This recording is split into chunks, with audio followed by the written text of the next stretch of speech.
Hello and welcome, I'm ELD, and this is Fast Effect, Double Speed Magic the Gathering from ELD's Timeball Games in Bellingham, Mass. Here we have Nathan on SnOko.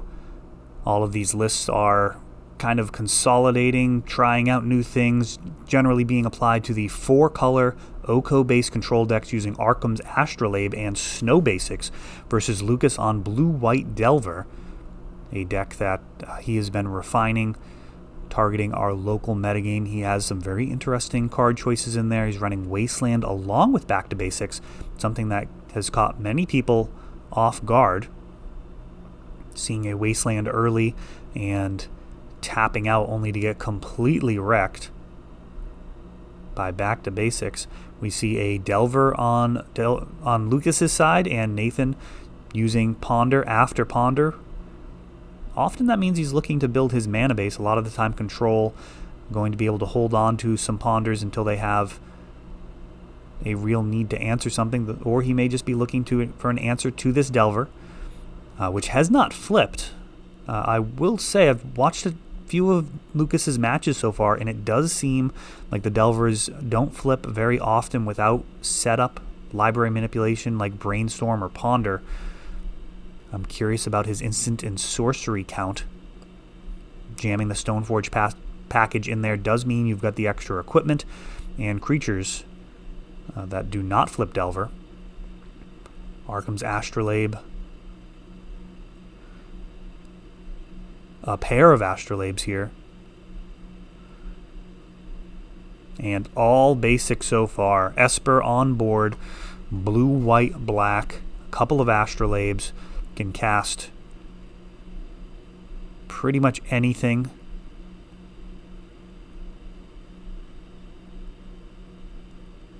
Brainstorm here, setting up these Delvers flipping.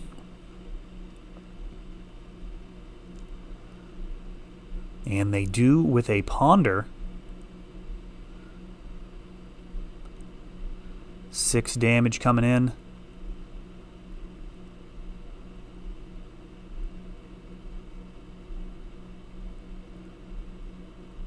Brainstorm for Nathan. He's got a couple of turns. This is a dire situation. A pair of Delvers, a very fast clock. And Drown in the Lock. Lucas off of blue mana. He's going to need to Force of Will if he's going to stop this. And Nathan actually has the Force back, pitching to Fury. So Delver bites the dust, turning this from a 2-turn clock into a 4-turn clock. He now has Spell Pierce back online. And he will Ponder here. He's got that Teferi, wants the 3rd land drop. I think there was a Stoneforge Mystic on top. That might have also been a satisfactory draw, but he does hit the land. It's a Wasteland. He will be able to cast Teferi.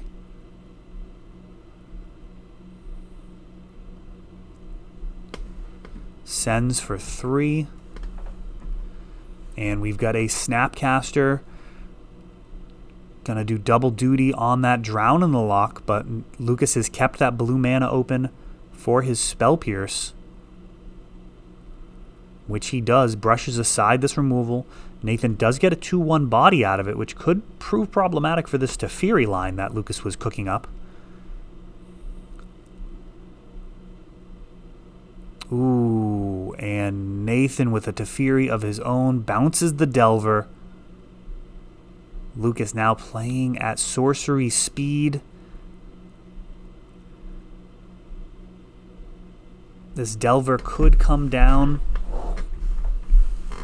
and potentially clear this Teferi if it flips, but this is pretty bad. We've already noted that Lucas's Delver is not the best at flipping. And Nathan just sending, not even going to attempt to trade with the Delver or keep it back. Nathan down to just 3. This Delver flips. It's going to be over. The Icefang Coatl for Nathan is now Sword. So now if the Delver flips, it'd be over. Things going fast and furious here. Ice Fang coming down, drawing a card, looking to stop the Delver, and instead, does it flip? It does not. Another Delver and a Ponder, and Nathan, recognizing the situation, Force of Wills that.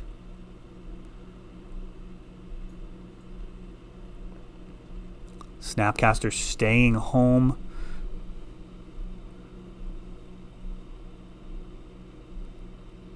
Is happy to trade with one of these Delvers, either one of which represents a lethal threat if Lucas can just have an instant or sorcery on top of his deck. Another Arkham's Astrolabe, drawing a card.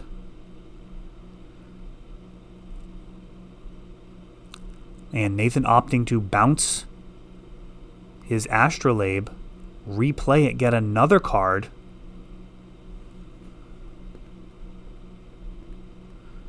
But Lucas has that Brainstorm he can fire off during his upkeep.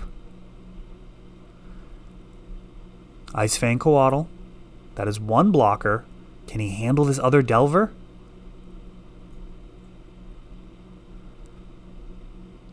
Lucas Wastelanding. During his upkeep, Brainstorm. Force pitching Jace.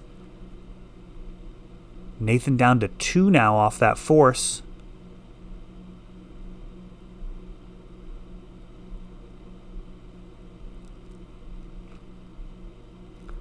Hollowed Fountain.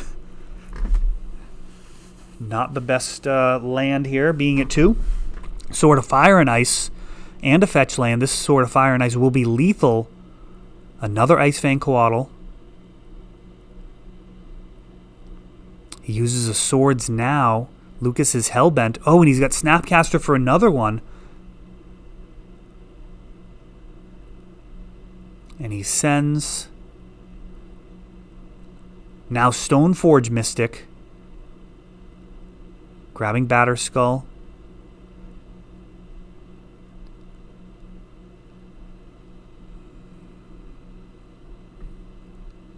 And that's going to do it. Lucas grinds it out. Whew, what a game one.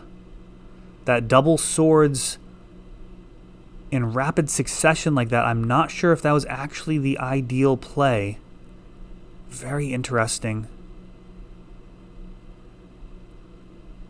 It's a little different to make your opponent spend the equip mana. I'm trying to think if that would have been potentially different. Yeah, I'll definitely be rewatching that one at some point. Very often when I have spot removal, I will wait until my opponent attempts to equip and then respond with the Swords to Plowshares. That can eliminate their efficient use of their mana. You can wait until they equip. You can let it resolve. You can do it during the attack step. There's a lot of ways that you can really play around with their mana. So I guess the 3 things off the top of my head are clear the board like Nathan did. Another option is when they go to equip, Swords it. That prevents them gaining life from the equip. And then the other option would be actually let them saddle it up and then swing, and then you can Swords again. And then that would prevent them from having the utility of having 2 must-stop attackers in the same turn, kind of slowing the game down, which is perhaps what Snow Control needed to do there. Let me know how you would have handled that situation. Very tempting to clear the board, but would a slower use of those Swords to Plowshares been better? Of course, there's the risk of Lucas drawing counterspells in between as well.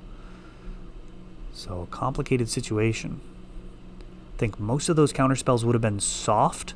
Things like Spell Pierce or Daze that could be easily paid for with Nathan's significant mana base at that point. Alright, but we are on to game number 2. That was a great game, number 1. Giving us some interesting lines to consider.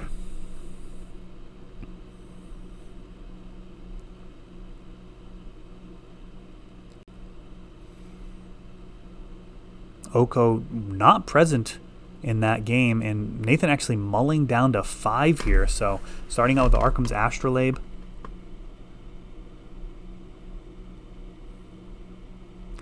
Lucas with an island into Ponder. So not the best case scenario for Lucas. Nathan has a little bit of time. Delver on turn 1 against a mull to 5 feels pretty aggressive.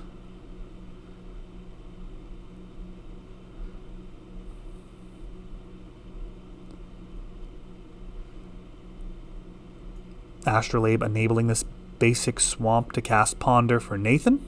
And he continues to build his mana base. That is going to be his task here, is to try and drag this into the late game. He's not winning any games early with this list against Delver.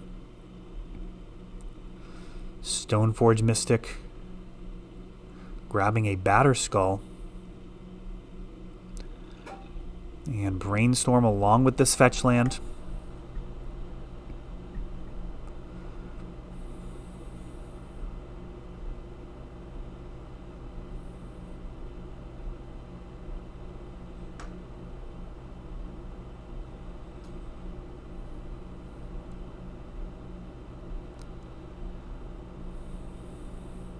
And Swords to Plowshares taking out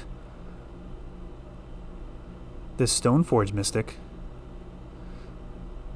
These life totals not accurate. We've got a Hollowed Fountain entering untapped. So Nathan has taken 3. Lucas has gained some life off of the swords.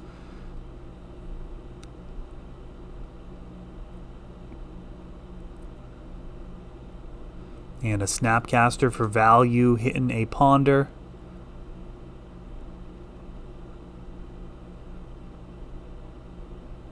Seeing another Snapcaster Mage, so Snapcaster actually replacing himself.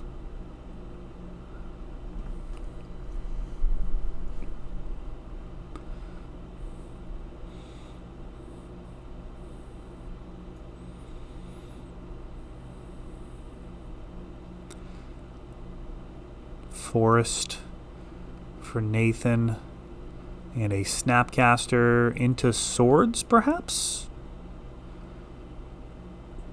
Got a Force of Will, so no target named. I don't know what would have been better for him there. Probably the Brainstorm, to be honest. The Snapcasters can trade, which is just fine for SnOko. Another Snapcaster, and this one gets Spell Quellered? What a crazy brew here. It looks like Nathan down to just 2 cards in hand.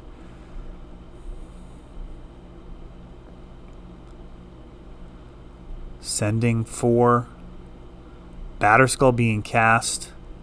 This one is turned into a pumpkin with no, that can't be it. That's going to be Back to Nature. That's just the new art. Spell Queller getting back Snapcaster. And he enters and Ponder. So pretty big turn of events there. That Batterskull being handled. And Teferi and Heal Plus. Nathan completely hellbent right now, but he will be able to get 3 cards back in hand pretty soon. He'll be able to bounce the Astrolabe, replay it, or replay Snapcaster for that matter. Well, not so much there. Swords to Plowshares being fired off. Snapcaster going to be incoming, and he goes for the face, not the Teferi. Interesting choice, putting Teferi down to 3. Ooh, Plague Engineer is a top deck. Destroy all humans. Whew. That is a card and a half right now. Cataclysm. Bombs are being thrown here. Cataclysm leaving Lucas with just a single permanent. Actually leaves Nathan with perfect mana and a Plague Engineer. I don't know if I like that play. We'll see how this plays out for him. Delver of Secrets is a human.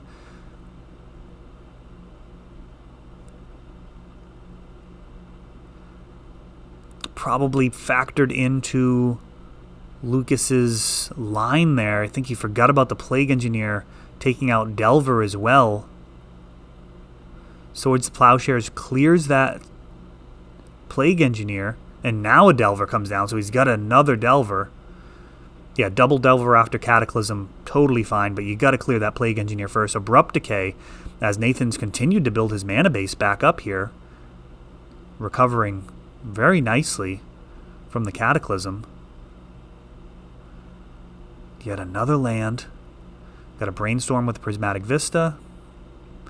Finding another Brainstorm and Prismatic Vista.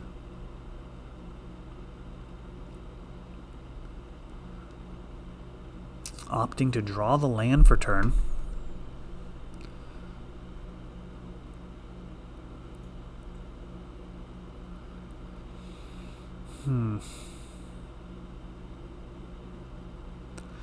We got Snapcaster into Brainstorm. And now in Oko, that gets a force pitching Brainstorm and protected by Veil of Summer. Wow, 1-2 punch of the new kids on the block. We've got Oko and Veil of Summer, both of them incredibly powerful new printings. Council's Judgment. But an elk has been made out of that Arkham's Astrolabe. Another Oko. This time making food, and an incoming army of elks is imminent. Arkham's Astrolabe.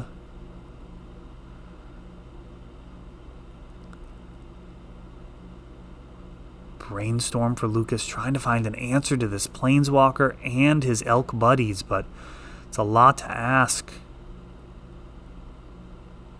Even a Supreme Verdict just leaves Nathan with an Oko, and Lucas is going to scoop it up, trying to save time for game number 3.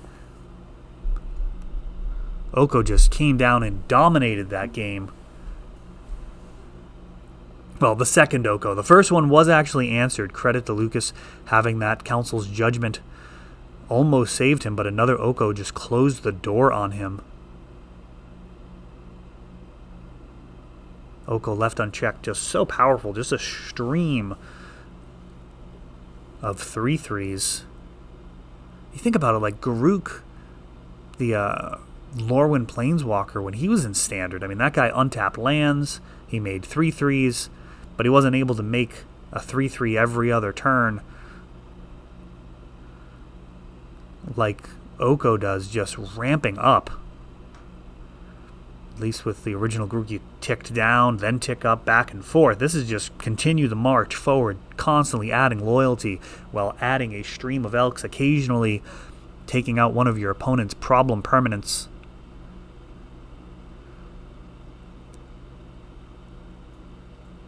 Brainstorm.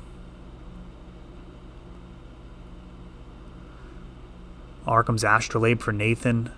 Things proceeding a little bit like a control matchup here. We'll see if that ends up being okay for Lucas. His deck unusually capable of kind of shifting gears, being a hard control deck to a Delver strategy. Though so far that instance and sorcery count has been an issue in the matches that we've been seeing. True Name Nemesis needs no assistance. And in order for Nathan to handle that, he's going to need to outrace it, or perhaps find his Plague Engineer.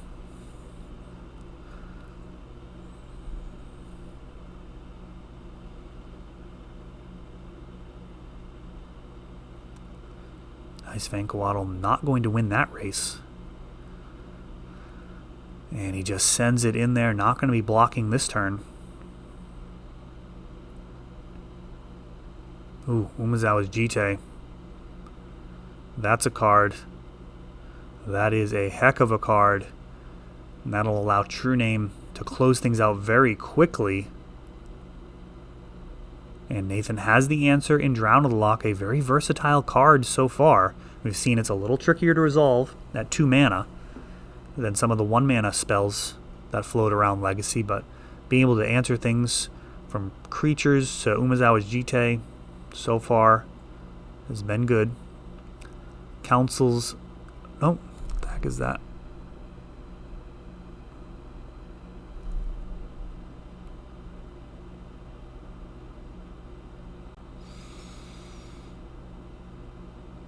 Something returning Jite. Is that new commander card? Let me know in the comments what that was. It got Jite back, and then it got countered again. Or then it got Abrupt Decayed anyways, but yeah, let me know what that card was. I think that was the new flashback, like reclamation card.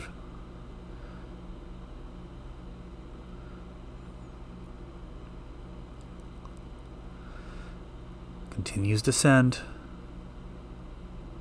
There's a Council's Judgment in hand. Snapcaster Mage. Going for Brainstorm. Finding Force of Will, Daze, and Stoneforge Mystic. Wow. Not bad. Pedal to the Metal, Stoneforge here. Grabbing Sword of Fire and Ice. That was a heck of a Brainstorm. Really everything you need. 1 mana open, Daze not going to stop this.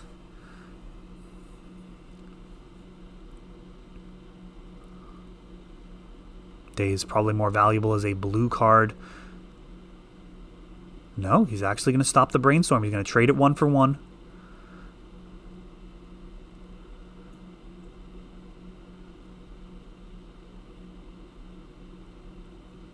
You can always hardcast Force later or not. Now, Force of Will is a brick until this Teferi gets cleared. Which won't be long. This True Name Nemesis can go face, or it can take out the Teferi. Let's see how Lucas plays this.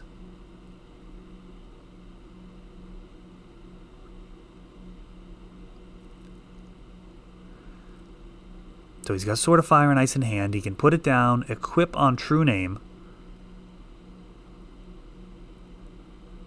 Put Nathan down to 1. That seems like a fine play.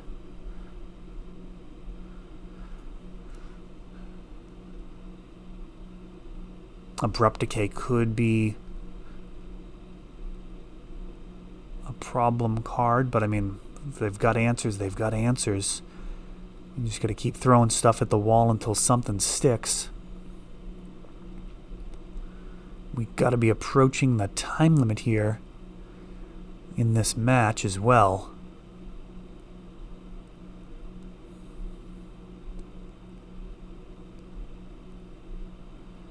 Three mana. Council's Judgment. What is he going to take out here? Not even sure what's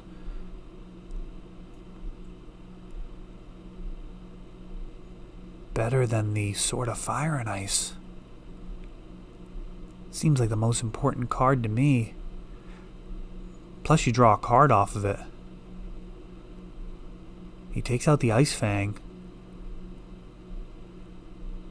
And he's going to send...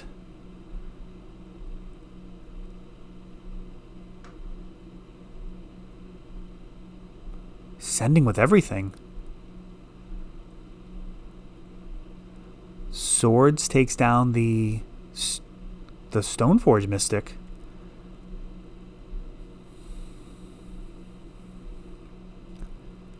And Swords takes out the Snapcaster Mage. So Sword of Fire and Ice would have been lethal here. Now he's got to find a way to resolve the sword and equip it. Brainstorm.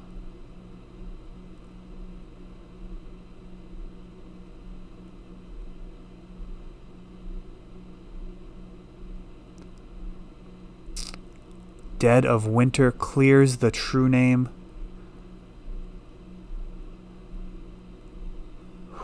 Wow. Reclamation. It's like Savine's Reclamation, returning 2 permanents, a Drown on the Lock, or a Back to Nature, taking out that Jite. Teferi ticking up. Ponder. Veil of Summer just being cycled?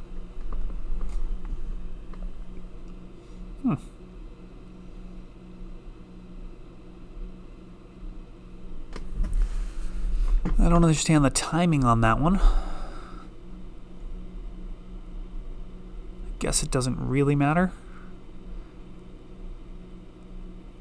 True Name Nemesis sending. Takes out Teferi.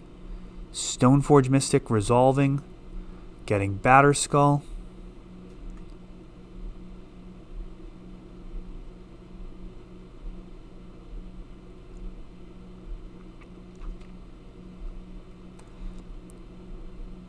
And looks like he's going to tap out for this sword.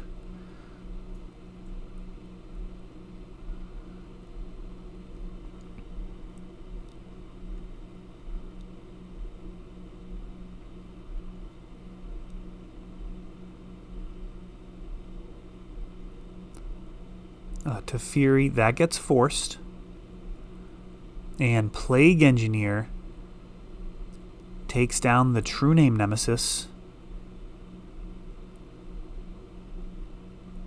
Delver picks up the sword.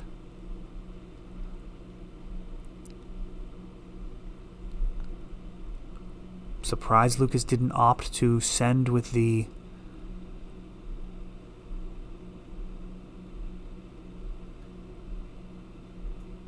Stoneforge Mystic, though that Icefang Coatl could have really punished that line. Oh no, couldn't. It would have had pro blue. Green and blue card. Batterskull comes in. Only 2 blockers available here. This Delver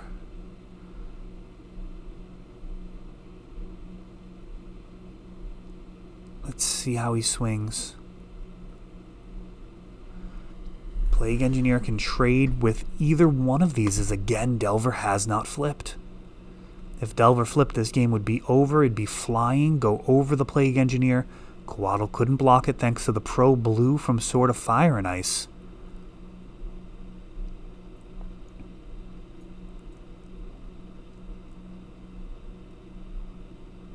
Just sending 4.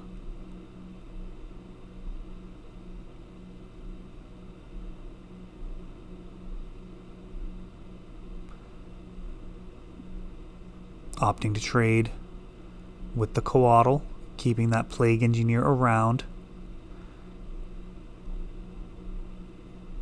This Delver. Right now, 3 toughness, pro blue, pro red. And Lucas with options here. He can pick up the Batterskull, put it back down. He can ship it over to a creature. I mean, if he just puts it onto the Stoneforge Mystic, could be in okay shape. Oh, Abrupt Decay taking down the Sword of Fire and Ice. What an incredible match here. Just answer after answer. Nathan hanging on. You got to think the longer the match goes, the more it favors Nathan. But, I mean, Lucas just knocking on the door of victory here.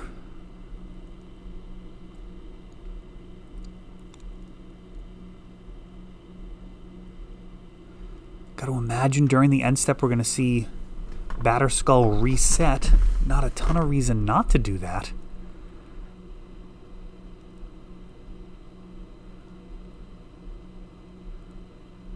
Nathan, 2 cards in hand, it looks like.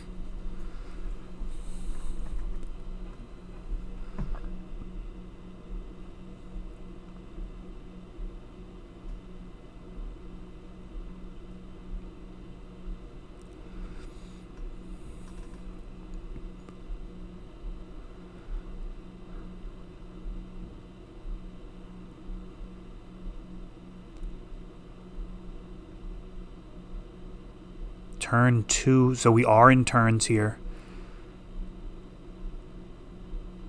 Just needs to get in this 4 damage. At this point, Nathan is playing for the draw. No way he's going to get through 21 damage with this deck in this window.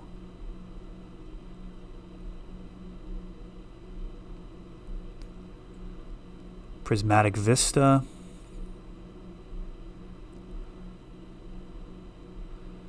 Turn 3 Brainstorm for Nathan.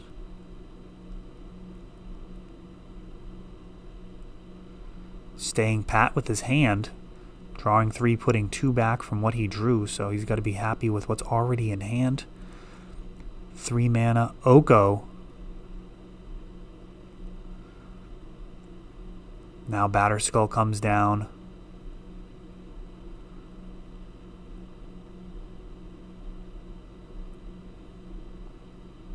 Oh, and was he playing around Oko by not having 3 mana open? Is that the idea? That may be it. Lucas may have been playing around Oko landing and hitting the Batterskull. Now we've got Delver trading. Oh, but now he doesn't have the 3 mana. Oko can actually elk it. Oh, it's turn 5. I don't know who would have won that match given enough time. It looks like Oko may have been able to stabilize there. But wow, what a tremendous match. Tons of decisions made by both players. Very entertaining. Thank you to both Nathan and Lucas for that one. That was a lot of fun to watch. That is all for this one, but don't worry, there is a lot more. You can check out our older videos, and we're always putting out new videos from ELD's Time Vault games in Bellingham, Massachusetts. If you want to help the channel, of course, you can like, subscribe, share, tap that notification bell so you can know the next time our new videos come out. Thanks for watching.